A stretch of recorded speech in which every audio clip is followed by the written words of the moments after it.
জনসাধারণের জানমাল ও সরকারি গুরুত্বপূর্ণ স্থাপনাগুলোর সার্বিক নিরাপত্তা দিতে দেশব্যাপী স্থাপিত ২০৬টি ক্যাম্পের মাধ্যমে ৫৮টি জেলায় সদস্য মোতায়েন করেছে বাংলাদেশ সেনাবাহিনী।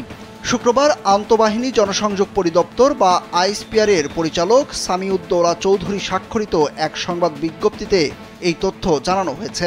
আইএসপিআর জানিয়েছে, বৃহস্পতিবার ও শুক্রবার সেনাবাহিনীর নেতৃত্বে আইন শৃঙ্খলা রক্ষাকারী বাহিনীর দুটি দল জামালপুর কেন্দ্রীয় কারাগার ও চট্টগ্রাম কেন্দ্রীয় কারাগার থেকে পালানোর চেষ্টা কয়েদিদের বাধা দেয় এবং কারাগারে রক্ষিত অস্ত্র গোলাবারুদ সুরক্ষিত করে।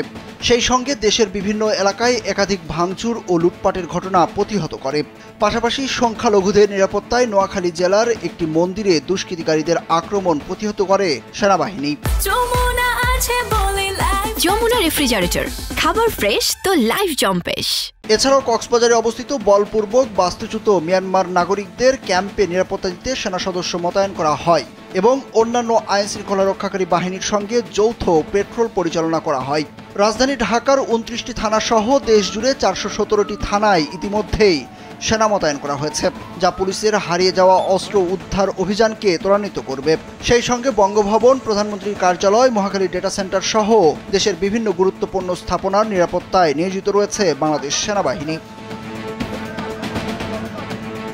বিজ্ঞপ্তিতে সামাজিক যোগাযোগ মাধ্যমে গুজব প্রচার করে জনমনে আতঙ্ক সৃষ্টির অপতৎপরতা চলমান রয়েছে। দেশবাসীকে এই ধরনের গুজবে আতঙ্কিত না হয়ে সেনা ক্যাম্পে যোগাযোগের ক্ষেত্রে নিজের বিচার বিবেচনা প্রয়োগ করতে অনুরোধ করা হয়েছে।